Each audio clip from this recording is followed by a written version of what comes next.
ख्वाबों की स्याही से अपनी तकदीर लिखी है हमने। হীরামান্ডি সিরিজের মধ্য দিয়ে অভিনয় জগতে পা রেখেছেন বলিউডের খ্যাতিমান নির্মাতা সঞ্জয় লীলা বানসালীর ভাগ্নি শারমিন সেহগল।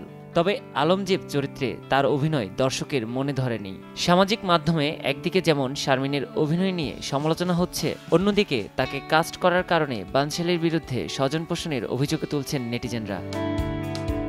অভিনেত্রী হিসেবে জনপ্রিয়তা না পেলেও শৈশব থেকেই বলিউডের সঙ্গে যুক্ত শারমিন। মামা সঞ্জয় লীলা বানসালীর সহকারী হিসেবে ক্যামেরার পেছনেই তার হাতেখড়ি। রামলীলা, বাজিরাও মাস্তানির মতো সিনেমায় মামার সহকারী ছিলেন শারমিন। তার মা বেলা সেহগল হিন্দি চলচ্চিত্র জগতের সম্পাদক। দেবদাস, ব্ল্যাক, খামোশির মতো সিনেমা সম্পাদনার দায়িত্ব সামলেছেন তিনি। মা মামার পরিচয় পালা শেষে এবার শারমিনের স্বামীর পরিচয়ে আসা যাক।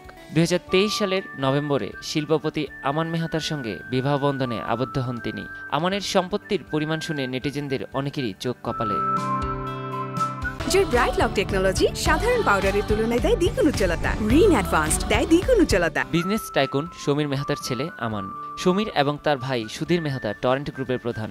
মেহতা ভাইদের সাম্রাজ্য ফার্মা, পাওয়ার, গ্যাস এবং ডায়াগনস্টিক সেক্টর জুড়ে বিস্তৃত। এই মুহূর্তে ব্যবসার যাবতীয় দেখাশোনা করেন আমান। ব্লুমবার্গের তথ্য অনুসারে 2024 সালের হিসেবে সমীর মেহতার মোট সম্পত্তির পরিমাণ $6.44 বিলিয়ন, যা বাংলাদেশি মুদ্রায় 53,800 কোটি টাকা। আমান বস্টন বিশ্ববিদ্যালয়ের ছাত্র। অর্থনীতিতে স্নাতক সম্পন্ন করেছেন। তারপর কলম্বিয়া বিজনেস স্কুল থেকে MBA করেছেন। এদিকে শারমিনও স্কুলের গণ্ডি পেরিয়ে উচ্চশিক্ষার জন্য চলে গিয়েছিলেন নিউ ইয়র্কে। সেখানে অভিনয়ের প্রশিক্ষণ নেন তিনি। তবে তার বলিউড যাত্রার শুরুটা তেমন সুখকর হয়নি। নিয়াজ শুভ, সময় সংবাদ।